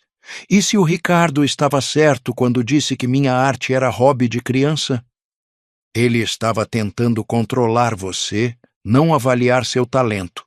Ela respirou fundo e fez o primeiro traço. Depois outro. Depois outro. Fiquei ali sentado, observando minha filha se encontrar de novo, uma pincelada de cada vez. Naquela primeira semana, ela pintou 3 telas, todas escuras, cheias de raiva e dor. Mas ela estava sentindo de novo, expressando de novo, vivendo de novo. É terapêutico, ela disse numa noite, as mãos manchadas de tinta. Cada tela é como expulsar um pedaço da dor. Continue expulsando, eu encorajei, até não sobrar nada. Mas nem tudo era progresso linear. Tinha dias ruins, dias em que ela ficava na cama até tarde, incapaz de enfrentar o mundo, dias em que questionava tudo. Eu era tão burra, pai, ela chorava. Como eu deixei isso acontecer comigo? Você não era burra, você foi manipulada por um especialista, mas os sinais estavam todos lá. O isolamento dos meus amigos, o controle sobre meu dinheiro, as críticas constantes disfarçadas de conselhos. Quando você está no meio do furacão, não consegue ver o padrão, só consegue sentir o vento. Foi nessas conversas que aprendi mais sobre a extensão do abuso do Ricardo. Não era só financeiro ou a traição. Era psicológico, sistemático, devastador. Ele tinha convencido ela de que os amigos dela eram influências ruins, que a família dela, incluindo eu, não entendia o relacionamento deles, que a arte dela era perda de tempo, comparada a construir um futuro juntos. Cada crítica era embrulhada em preocupação, cada controle era apresentado como proteção, cada isolamento era vendido como intimidade. Ele dizia que me amava demais para me compartilhar, Fernanda me contou, que nosso amor era tão especial que não precisávamos de mais ninguém. Isso não é amor, é possessão. Eu sei disso agora, mas na época parecia romântico. Um mês após a prisão do Ricardo, a Fernanda voltou ao trabalho no hospital. Ela estava nervosa. Colegas sabiam do escândalo, tinha sido notícia nos jornais. E se eles me olharem diferente? E se acharem que eu estava envolvida? Então você mostra a eles quem você realmente é, não quem o Ricardo tentou fazer você ser. O primeiro dia de volta foi difícil. Ela ligou para mim no intervalo do almoço, a voz apertada. Tem gente cochichando. Vi alguns olhares. Uma enfermeira até perguntou se eu sabia de alguma coisa. E o que você respondeu? Disse a verdade, que eu fui enganada, mas que estou reconstruindo. E que se ela tiver perguntas, pode me perguntar diretamente em vez de fofocar. Sorri. Essa é minha filha. Foi assustador, pai, mas também fortalecedor. Você está encontrando sua voz de novo. Com o tempo, o fofoca diminuiu. Os colegas viram que a Fernanda era a mesma profissional dedicada de sempre. Algumas até se tornaram aliadas, compartilhando suas próprias histórias de relacionamentos difíceis. Não é só comigo, Fernanda observou. Tem tantas mulheres presas em situações parecidas. Algumas ainda estão. Vejo nos olhos delas. Talvez você possa ajudá-las. Como? Contando sua história, mostrando que é possível sair. Foi assim que começou. Primeiro, Fernanda aceitou falar num grupo de apoio para sobreviventes de violência doméstica. Depois, numa palestra no hospital. Depois, numa ONG. Sua mensagem era sempre a mesma. Abuso não é sempre óbvio, mas os sinais estão lá. E a vida. Vida bonita, completa, do outro lado. Enquanto isso, o caso do Ricardo avançava. A promotoria tinha montado um caso sólido. Além da fraude financeira, eles tinham evidências de coerção, falsificação de documentos e tentativa de fuga. O advogado do Ricardo tentou vários ângulos. Primeiro, alegou que o Ricardo estava sendo perseguido. Depois, que os investimentos eram legítimos, mas mal gerenciados. Depois, que a Fernanda era cúmplice e estava virando contra o marido para salvar a própria pele. Cada acusação era como veneno, mas a Fernanda aguentou.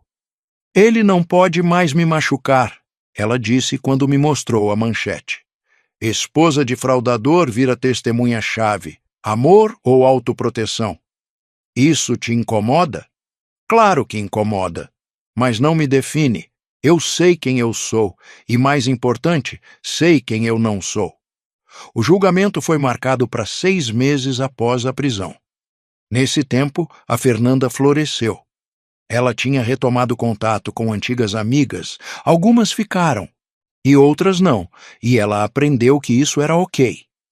As pessoas que realmente me amam ficaram, ela disse. As que só gostavam da versão controlada de mim desapareceram. E tudo bem. Eu não preciso de todo mundo, só preciso das pessoas certas. Ela também começou terapia. 2 vezes por semana sentava com uma psicóloga especializada em abuso doméstico. É difícil, ela admitiu, confrontar como eu deixei isso acontecer, como perdi tanto de mim mesma. Mas está ajudando?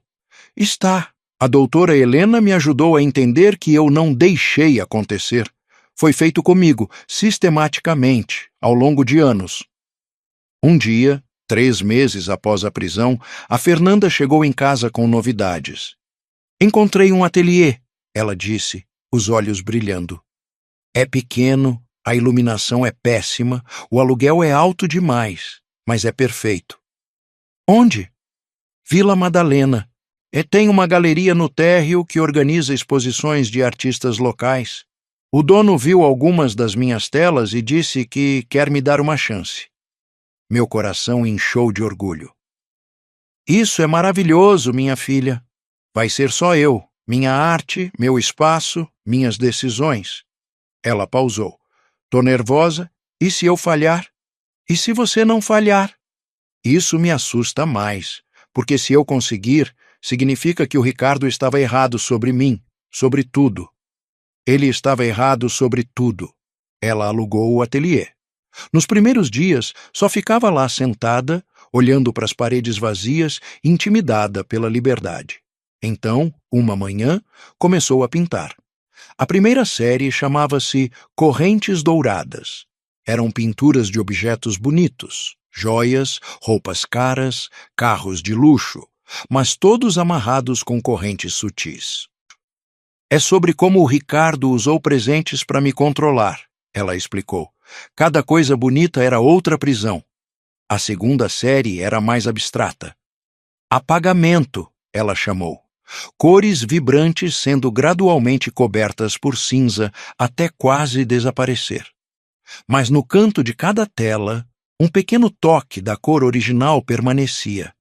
É sobre como ele tentou me apagar, mas não conseguiu completamente. Sempre sobrou um pedaço de mim. A terceira série foi a que me fez chorar. Reconstrução. Mostravam uma figura feminina se montando de novo, pedaço por pedaço. Em algumas telas, a figura estava quebrada, em outras, parcialmente remontada. Na última, estava completa, mas com as rachaduras ainda visíveis, não escondidas, mas douradas como o kintsugi japonês. As rachaduras são parte de mim agora, ela explicou. Não quero escondê-las, quero celebrá-las. Elas provam que eu sobrevivi. Se você está gostando dessa história de superação, não esquece de se inscrever no canal Histórias de Bernardo.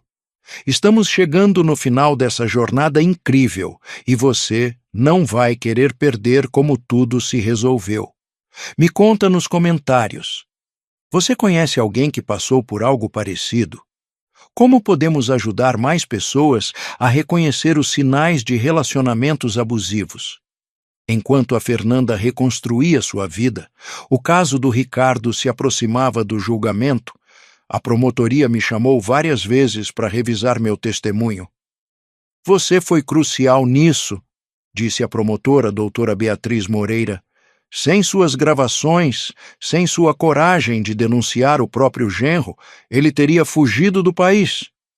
Eu só protegi minha filha. Você fez mais que isso. Protegeu todas as vítimas dele. E com seu testemunho, aí vamos garantir que ele não possa fazer isso com mais ninguém. A Fernanda também teve que se preparar para testemunhar. Foram sessões longas com a promotoria, revisando cada detalhe do casamento, cada sinal de manipulação, cada documento que o Ricardo tinha falsificado. Vai ser difícil, doutora Beatriz alertou. O advogado de defesa vai tentar fazer você parecer cúmplice ou vingativa. Vai tentar pintar você como esposa ressentida, inventando histórias. Eu sei, disse Fernanda. Mas estou pronta. Ele não pode mais me intimidar. Na noite antes do julgamento, a Fernanda estava inquieta. Encontrei ela na cozinha às 2 da manhã, tomando chá de camomila. Não consegue dormir? Sigo pensando em tudo que vou ter que dizer amanhã, em ter que vê-lo de novo. Sentei ao lado dela. Você não precisa fazer isso. A promotoria tem evidências suficientes sem seu testemunho. Não, eu preciso fazer isso, por mim, para fechar esse capítulo completamente. Você tem certeza? Absoluta. Ela tomou um gole do chá. Sabe o que percebi, pai? Durante todo o casamento, eu tinha medo da opinião dele. Medo de desapontá-lo, de não ser boa o suficiente. Agora, pela primeira vez, não tenho mais medo. Do que você tem agora? raiva, clareza, determinação. Ela olhou para mim. E gratidão. Gratidão? Por você. Por nunca desistir de mim, mesmo quando eu tinha desistido de mim mesma. Por lutar por mim quando eu não conseguia lutar por mim. Por me mostrar como é o amor verdadeiro. Segurei a mão dela. Sempre vou lutar por você. É o que pais fazem. Não todos os pais. O Ricardo me disse várias vezes que você era controlador, que queria me manter dependente. Eu quase acreditei. Mas não acreditou. Não completamente. Sempre teve uma vozinha lá no fundo dizendo que ele estava errado. Eu só precisava de tempo para ouvir essa voz de novo. Na manhã do julgamento, vestimos nossas melhores roupas.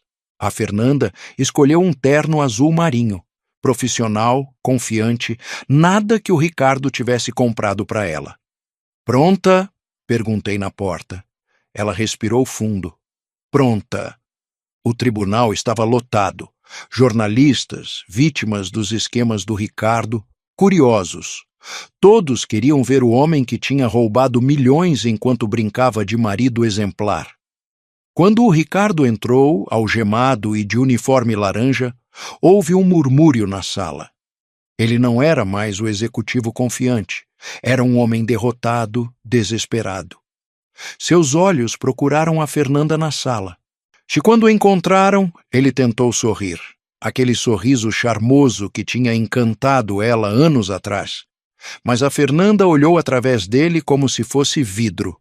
O julgamento começou. A promotoria apresentou evidências, documentos, gravações, depoimentos. Cada peça construindo um retrato devastador de ganância, manipulação e traição. Então foi minha vez de testemunhar. Contei sobre encontrar o Ricardo na casa de campo, sobre as gravações, sobre como ele tinha tentado me enganar também. O advogado de defesa tentou me desacreditar. Senhor Silva, não é verdade que o senhor nunca gostou do meu cliente? Que procurava razões para separá-lo de sua filha? Não gostava dele porque via como ele tratava minha filha, como ele a diminuía, controlava, isolava. Ou será que o senhor estava com ciúmes? Ressentido por não ser mais a figura masculina principal na vida dela? Eu nunca quis ser a figura masculina principal. Quis que ela encontrasse alguém que a amasse de verdade, não que a usasse. O juiz interveio. Advogado, mantenha o foco nas evidências, não em especulações psicológicas. Depois foi a vez de outras testemunhas. Colegas da Investimentos Premium que tinham sido coagidos a participar do esquema. Clientes que tinham perdido economias de vida inteira. A Júlia Santos, que testemunhou sobre os planos de fuga e a manipulação. Cada testemunho era outra camada de condenação. E então, no terceiro dia do julgamento, foi a vez da Fernanda. Ela caminhou até a frente com a cabeça erguida, jurou dizer a verdade. E sentou. A promotora começou gentilmente. Senhora Almeida, pode nos contar como conheceu o réu? Num café. E há 10 anos. Eu tinha acabado de me formar em enfermagem. Ele parecia confiante, bem-sucedido, interessado em mim. E o namoro? Foi intenso. Ele me bombardeava com atenção, presentes, declarações de amor. Eu me sentia especial, escolhida. Quando você começou a notar mudanças? A Fernanda pensou. Foi gradual. Primeiro, ele sugeriu que eu passasse menos tempo com minhas amigas. Disse que elas eram invejosas do nosso relacionamento. Depois que eu não precisava mais pintar, que deveria focar em coisas mais importantes. Depois que meu pai era muito crítico e me fazia sentir mal. E você concordou com essas mudanças? Sim, porque cada uma vinha embrulhada em amor. Eu te amo demais para compartilhar você. Eu me preocupo com você. Eu quero proteger você. Como eu podia discordar com isso? Quando você percebeu que era abuso? A voz da Fernanda rachou um pouco. quando meu pai me mostrou as evidências. Até então, eu achava que tinha um casamento normal, até feliz, mas estava numa prisão tão bonita que não percebia as grades. O advogado de defesa se levantou para contra-interrogatório. Foi brutal. Senhora Almeida, você se beneficiou financeiramente desse dinheiro roubado, não foi? Sim. Morava num apartamento caro, dirigia um carro de luxo, usava joias caras? Sim. E espera que este tribunal acredite que não sabia de onde vinha esse dinheiro? A Fernanda o encarou diretamente.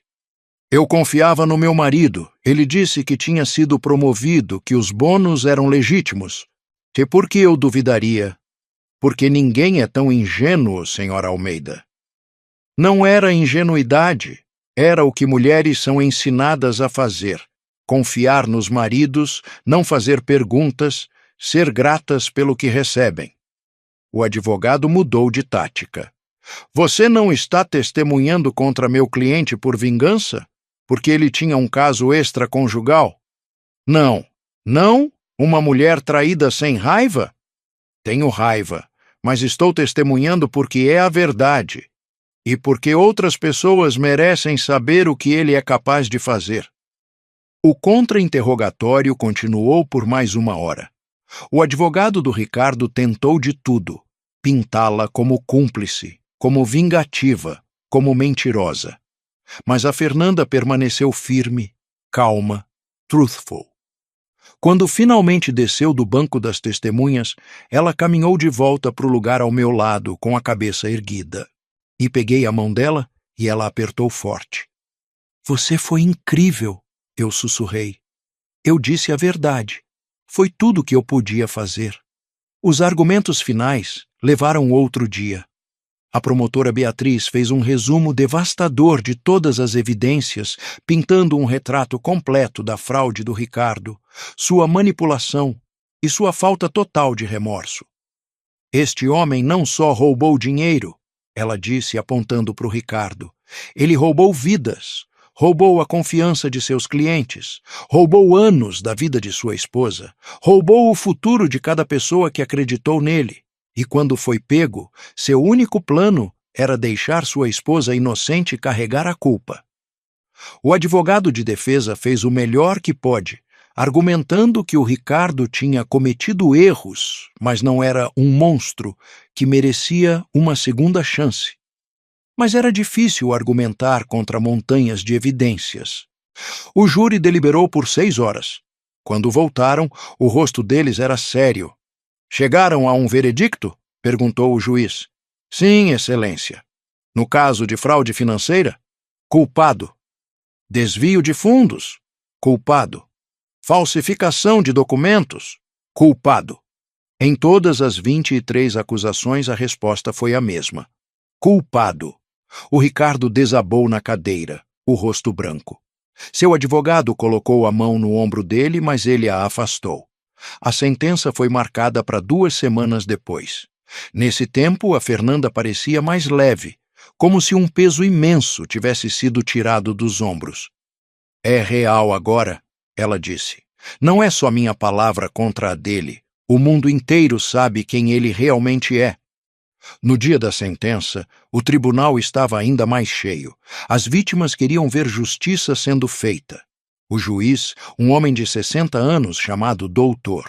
O Paulo Mendes leu a sentença com voz grave.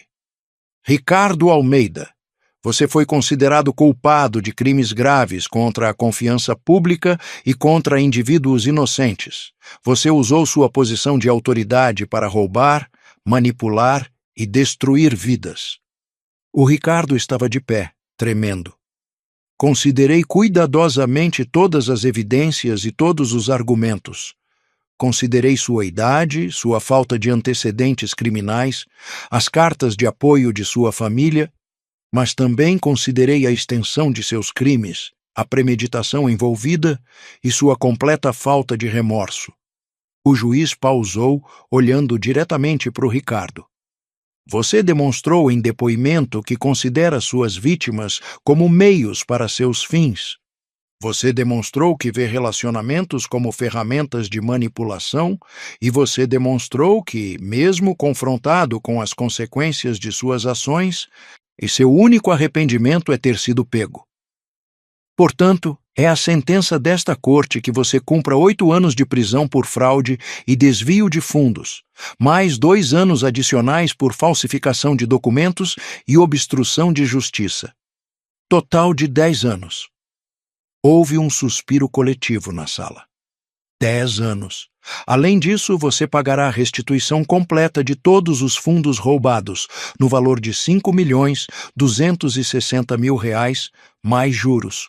Seus bens serão confiscados e leiloados para contribuir com essa restituição.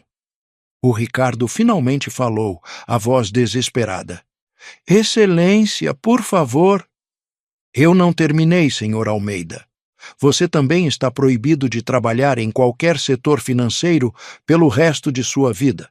Quando sair da prisão, você não poderá tocar no dinheiro de outras pessoas novamente. A martelada final ecoou pelo tribunal. Acabou. Enquanto levavam o Ricardo embora, ele olhou para Fernanda uma última vez.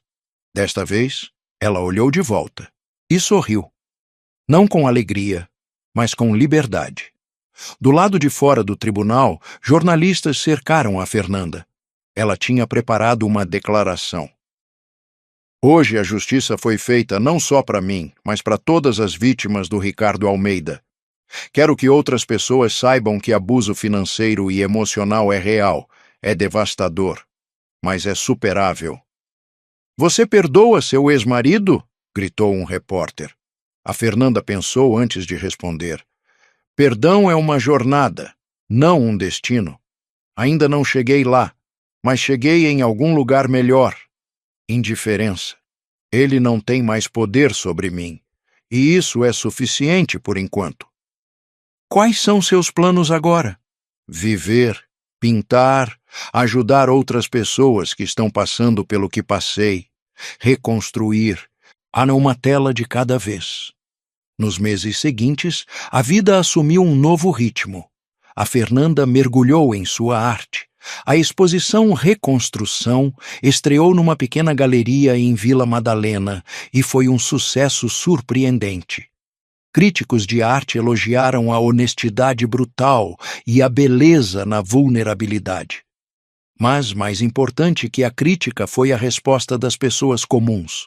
Mulheres apareciam na galeria e choravam na frente das pinturas correntes douradas. Homens paravam na frente de Apagamento e sussurravam: "Eu conheço essa sensação."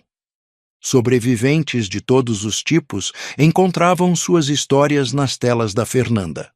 Uma mulher, em particular, ficou na galeria por horas.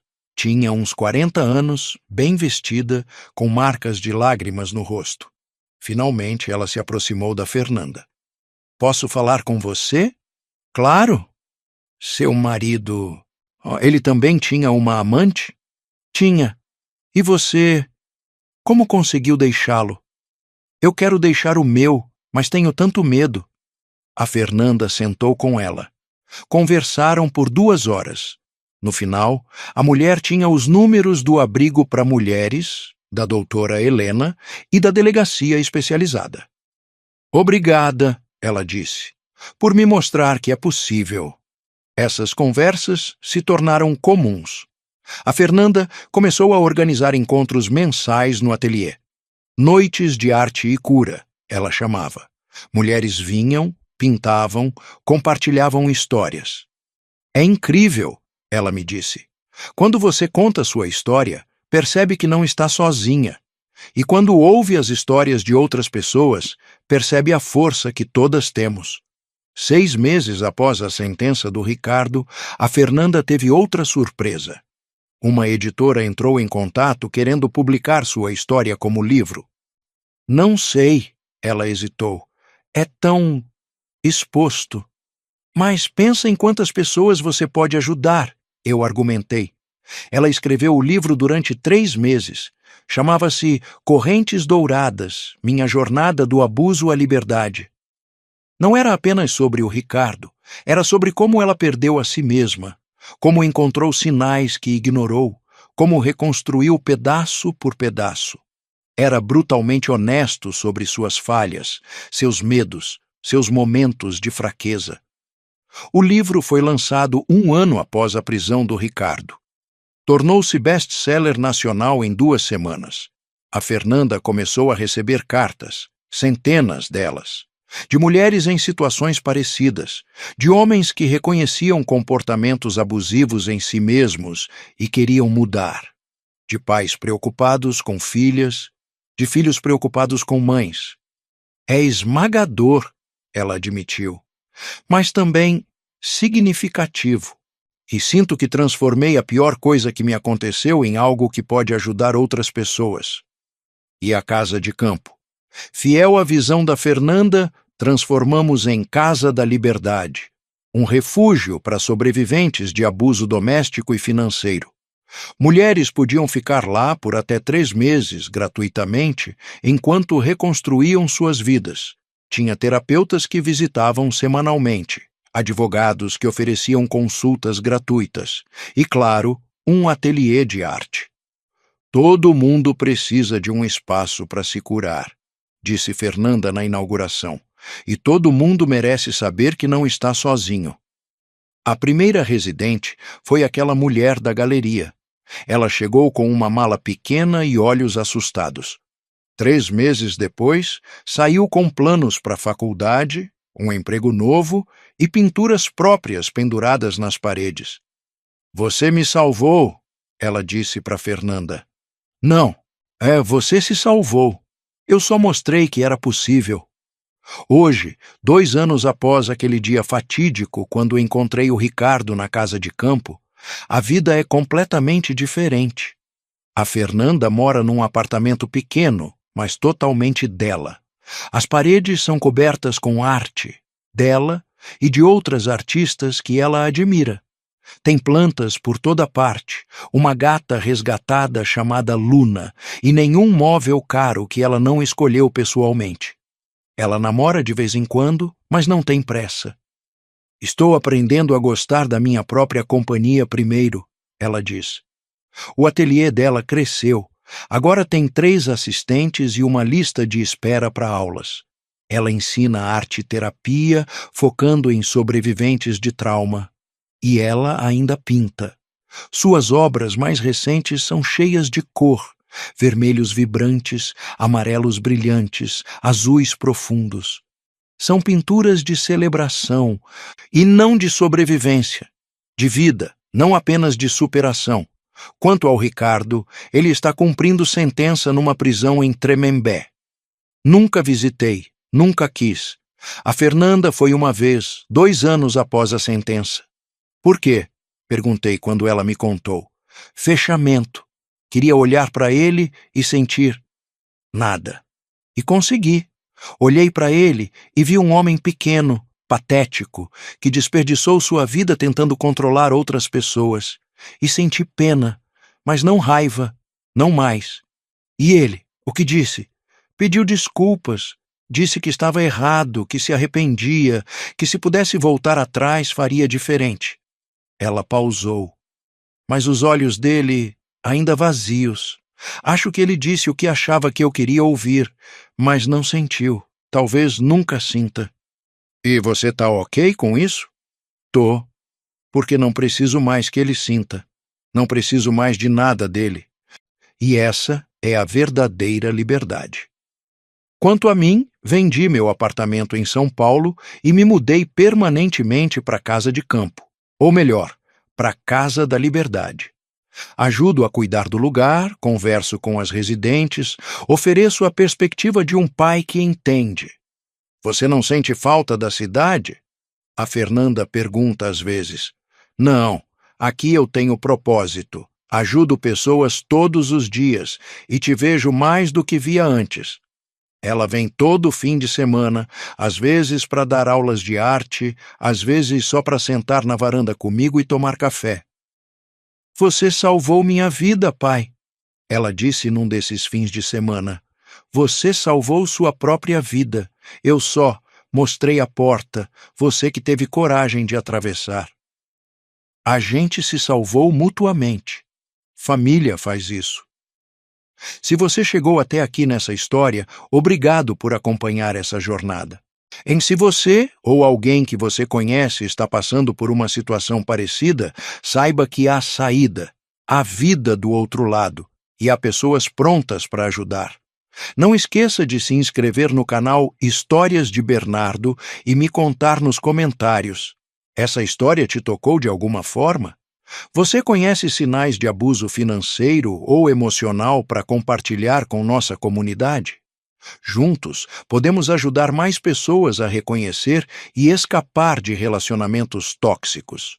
Lembre-se sempre: família protege família.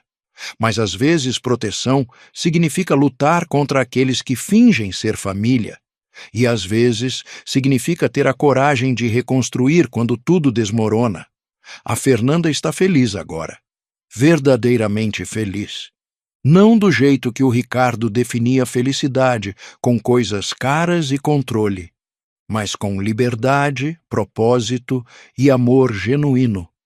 Ela pinta todos os dias, ajuda pessoas todas as semanas e vive plenamente. E eu? Eu durmo bem à noite, sabendo que fiz a coisa certa, que protegi minha filha quando ela não podia se proteger, que mostrei a ela o que amor verdadeiro parece. Porque amor verdadeiro não aprisiona, não controla, não diminui. Amor verdadeiro liberta, fortalece, celebra. E todo dia que vejo a Fernanda pintar, rir, viver, eu vejo amor verdadeiro em ação. Algumas pessoas me perguntam se me arrependo de ter denunciado o Ricardo, se me preocupo que destruí o casamento da minha filha. Minha resposta é sempre a mesma. Não destruí o casamento dela. O Ricardo destruiu. Eu apenas revelei a destruição que já estava lá. E dessa destruição, minha filha construiu algo lindo. Não um casamento baseado em mentiras e controle, mas uma vida baseada em verdade e liberdade. Foi a melhor coisa que já fiz. Hoje, quando olho para Fernanda, pintando no ateliê, rindo com amigas, ajudando outras mulheres a encontrar sua força, vejo quem ela sempre foi destinada a ser. Não a esposa de alguém, não a vítima de alguém, não a propriedade de alguém, apenas Fernanda, artista, sobrevivente, guerreira, livre. E isso vale tudo. A jornada não foi fácil. Teve lágrimas, raiva, desespero. Teve momentos em que achamos que não superaríamos, momentos em que a dor parecia grande demais, mas superamos. Juntos. Porque no final, família verdadeira não é sobre sangue, é sobre quem aparece, quem luta, quem fica. E eu sempre vou aparecer para minha filha, sempre vou lutar por ela, sempre vou ficar, porque é isso que pais fazem, é isso que amor faz, e graças a Deus é exatamente o que fizemos quando mais importava. E se essa história ensinou alguma coisa, espero que seja isso. Nunca é tarde demais para recomeçar. Nunca é tarde demais para encontrar sua voz. Nunca é tarde demais para escolher você mesmo. A Fernanda escolheu e mudou tudo. Você também pode escolher. E quando escolher, lembre-se, você não está sozinho. Há comunidades, há recursos, há pessoas que entendem. E há sempre, sempre esperança.